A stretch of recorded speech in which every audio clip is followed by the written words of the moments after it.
Good morning friends, তনুপাপুর ড্রিমসে তোমাদের সবাইকে স্বাগত জানাই। আশা করছি তোমরা সবাই খুব ভালো আছো, আর আমিও ভালো আছি। আর তোমাদের সামনে কিন্তু নতুন আরও একটি সকালে আমি একটি নতুন ভ্লগ নিয়ে চলে এসেছি। তো তোমরা দেখতে থাকো, আশা করছি তোমাদের ভালো লাগবে। তো ভ্লগটা একদম সকাল থেকেই শুরু করেছি। আর একটা কথা বলি, যে আমার ভ্লগ দেখে অনেক নতুন নতুন বন্ধুরা আমাকে কমেন্ট করছে, তারা আমার সাথে রয়েছে। আর সত্যি কথা, ভালো ভালো কমেন্ট দেখলে না মনটা কিন্তু ভীষণ ভালো হয়ে যায়। কেননা যেহেতু একদম নতুন ভ্লগ ভিডিও করছি, তো তা কমেন্ট লাইক দেখলে আরও একটু উৎসাহ বাড়ে। তো বন্ধুরা, তোমাদেরকে বলবো তোমরা এইভাবে আমার পাশে থেকো আর আমাকে এগিয়ে নিয়ে যেতে একটু সাহায্য করো। আর দেখো, এখানে কিন্তু সকালবেলায় রান্নাবান্নারও তোড়জোড় শুরু হয়ে গেছে, যদিও এক্ষুনি রান্না বসাবো না। এখানে করে নিচ্ছিলাম একটু টিফিন। আর অভি সকালে মাছ নিয়ে চলে এসেছে, মাছটা ধুয়ে ঠুয়ে রেখে দিলাম। আর তার মধ্যে কিন্তু একটু শাক করে নিয়েছি। মাছের ঝোলটা একটু পরে করব, তার আগে কিন্তু আমি একটুখানি কী করব, ঘরদোর গুছিয়ে নেবো আজকে। তো সকালবেলায় আগে টিফিনটা করে নিলাম, টিফিন করে নিয়ে সবাই খেয়ে নেব, খেয়ে দিয়ে নিয়ে কিন্তু তারপরে অন্য কাজে হাত দেব। আর পরে আর বেশি কিছু রান্না করব না, মাছের ঝোলটা করব আর একটু ভাত করব, ব্যাস তাহলেই হয়ে যাবে। আর এদিকে কিন্তু কলমি শাক ভাজা আমি করে নিয়েছিলাম আগেই। তো এই গেল সকালের মোটামুটি পর্ব। তারপরে অভি বেরিয়ে গেল। আর এখানে কিন্তু আমি বসে গেছি কতগুলো ওষুধের শিশি নিয়ে। ওষুধের শিশিগুলো নিয়ে বসেছি কেন, তার কারণ হচ্ছে ছেলে কালকে কি করেছে, এই কন্টেনারটা নিয়ে মানে এত বায়না করছিল, এর মধ্যে সব ওষুধ ছিল, বাতিল ওষুধও কিছু ছিল, এগুলো আর আলাদা করে রাখা হয়নি, সে এটা নিয়ে খেলবে এমন উৎপাত। আর বায়না করলে কি হয়, তখন যদি ওর কাছ থেকে জিনিসটা ছাড়িয়ে নিই, মানে এত কান্না করে, এত জেদ করে, যে তখন মানে অন্য কাজ আর করতে দেয় না। তাই ওকে সেটা কিন্তু দিতে হয়। তাই যতটা পারি কী করি, ওর হাতের সামনে থেকে জিনিসগুলো সরিয়ে রাখি। তো যাই হোক, ওই জন্য ও যেহেতু একটু কাকিমাদের বাড়ি গেছিলো, আমি কি করলাম, ওগুলো আলাদা করে একদম গুছিয়ে রেখে দিলাম। আর এদিকে দেখো, ঘর সেই রকম এলোমেলো। তো এখন আমি একটু ঘরদোরগুলোই গুছিয়ে নেব। আর যে কথা বলার, সত্যি কথা বলতে কি বন্ধুরা, কি বলো তো, স্বপ্ন কোনো কিছু তুমি যদি দেখো, মানে কোনো কিছু টার্গেট নিয়ে যে একটা স্বপ্ন তুমি যদি দেখো, সেটা কিন্তু সত্যিই সফল হয়, সেটা একদিনে হোক বা 10 দিনে, কিন্তু সেটা কিন্তু সত্যিই সফল হয়। সেটা আমাকে দিয়ে আমি দেখেছি, তাই জন্যই তোমাদের সাথে সেটা শেয়ার করছি। স্বপ্ন তোমাকে দেখতে হবে অবশ্যই, কিন্তু তার সাথে কিন্তু পরিশ্রমও করতে হবে। তো আমার স্বামীর প্রথম থেকেই স্বপ্ন কি, যে আমরা ঘর বাড়িটাকে আস্তে আস্তে করে গোছাবো, একদিনে তো হবে না। কেননা এখনকার দিনে যা দুর্মূল্যের বাজার, ওর একার মানে রোজগারের ওপরে আমাদের সংসারটা চলে পুরো। তাই আস্তে আস্তে করে কিন্তু আমরা ছোট ছোট স্বপ্নগুলো দেখি, আর একটু একটু করে কিন্তু এই স্বপ্নগুলো আমরা পূরণ করছি। তার মধ্যে একটা বলি, এই যে মানে এই ঘরটা আমাদের এতটাই মেঝেটা ভাঙাচোরা, এটা কিন্তু আমরা অনেক দিন থেকেই ভাবছি যে ঠিক করব, হয়ে উঠছে না। ওই ঘরটা 2 বছর মতো হলো আগে করেছি, টাইলস বসিয়েছি। তখনই কিন্তু অভি বলেছিল যে এক কাজ করি, দুটো ঘরে না নেট সিমেন্ট করে দিই। তো আমি বলেছিলাম যে না, যখন নতুন করে করছি, এগুলো আগের মানে নেট সিমেন্ট করা ছিল, সবই ভেঙে চুরে গেছে, অনেক দিন আগের। তো টাইলসই বসাবো, দরকার হলে কিন্তু আমি একটা একটা করে ঘরে বসাবো, একসাথে যদি দুটো নাও পারি। আস্তে আস্তে কিন্তু আমি দুটো ঘরে টাইলস ঠিক বসাতে পারবো। তুমি দেখো, ওকে এই কথা বলেছিলাম। তা সত্যি বন্ধুরা, কি বলবো, ওই ঘরটা কিন্তু করেছি কমপ্লিট, কিন্তু এখনও এই ঘরটা করতে পারিনি, কিন্তু খুব শীঘ্রই এই ঘরটা করবো। এই ছোট ছোট স্বপ্নগুলো কিন্তু দেখি, আর আস্তে আস্তে কিন্তু পূরণ হচ্ছে। আর এখানে এই ঘরটা পরে নতুন করে টাইলস বসানো হয়েছে, আর এখানে রান্নার জায়গাটাও কিন্তু নতুন করে আস্তে আস্তে করে কিন্তু করেছি। তো এইভাবেই একটু একটু করে কিন্তু আমাদের এই জিনিসগুলো পূরণ করতে হবে, কারণ একবারে আমাদের মতো সংসারে হয়ে ওঠে না। সেটাই তোমাদের সাথে বন্ধুরা একটু শেয়ার করলাম। আর দেখো, এখানে কিন্তু আমার একদম এখানে মাছের ঝোল হয়ে গেছে, আর এদিকে কিন্তু ভাতও বসিয়ে দিয়েছি। আর এই যে চালটা ধুয়ে হাঁড়িতে দিয়ে দিলেই কিন্তু আমার এখানটা এবার তারপরে গুছিয়ে নেবো, রান্নাবান্না মোটামুটি আজকে এবেলার মতো কমপ্লিট হয়ে যাবে।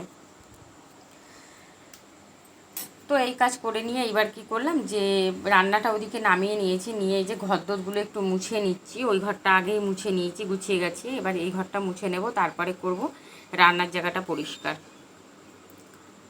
তো সেই কথাই বলছিলাম বন্ধুরা, যেটা মানে আজকের মূল টাইটেল আমি যেটা দিয়েছি,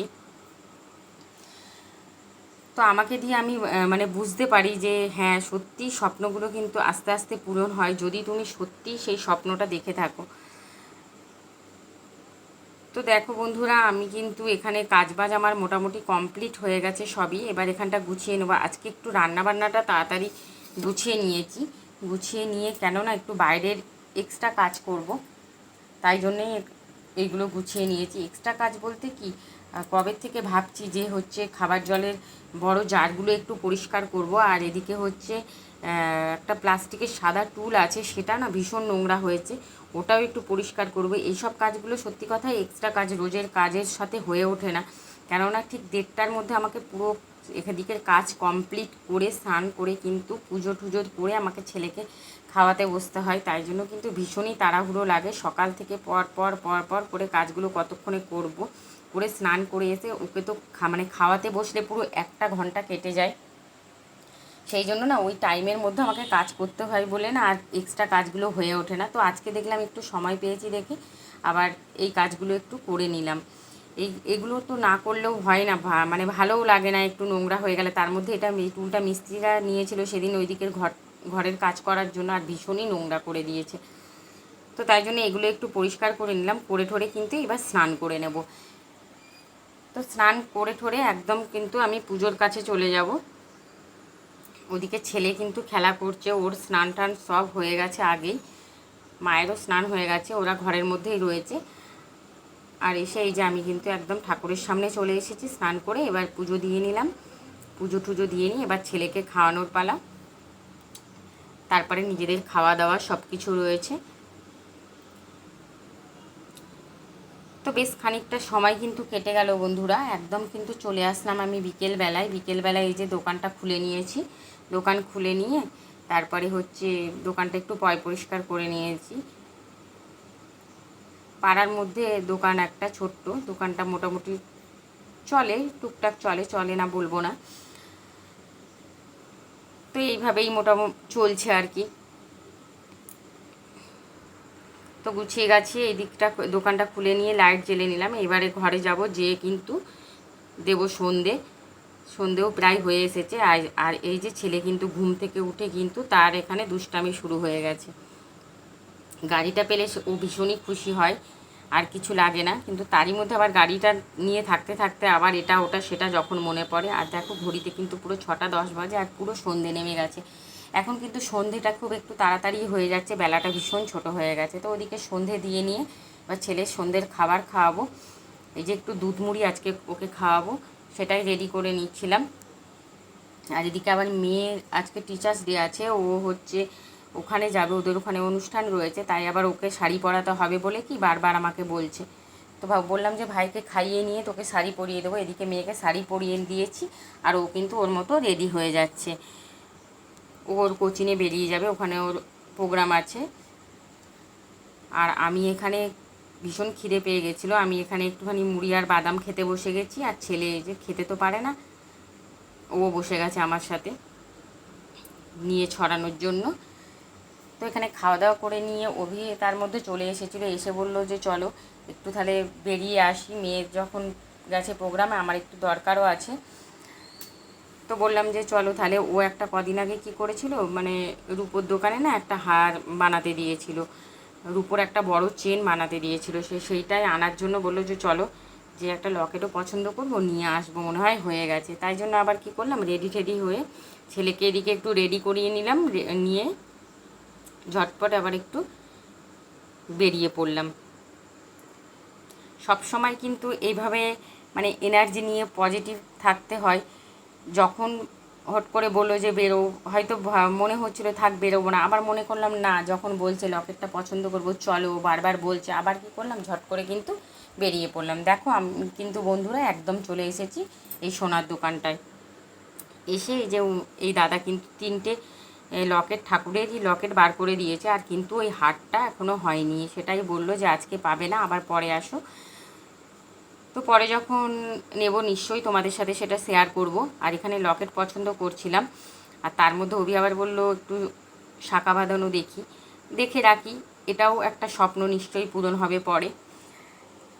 তো ওখান থেকে একটু দেখে দাদা বললো যে ঠিক আছে পুজোর আগেই নাও। আমি বললাম ঠিক আছে রেখে দিন, দেখবো যদি হয়তো। তো ওখান থেকে আবার চলে আসলাম কিন্তু একটা স্ন্যাক্সের দোকানে। তো অভি ওখানে কটা স্ন্যাক্স অর্ডার করছিল, ওটা নিয়ে কিন্তু একদম বাড়ি যাব, এখানে বসে খাবো না। এই দাদা তো কিন্তু ভীষণই ভালো বানায় খাবারগুলো। তো ওখানে বসে একটুখানি খাবার নিয়ে নিলাম, নিয়ে কিন্তু একদম সোজাসুজি বাড়ির দিকে রওনা দিয়ে দিলাম। তো বন্ধুরা কি বলবো, আজকের ভ্লগটা কিন্তু আমার এই পর্যন্তই। তোমরা এইভাবেই পাশে থেকো, আমাকে সাপোর্ট করো। আর দেখা হচ্ছে পরের আরও একটি নতুন ভ্লগে।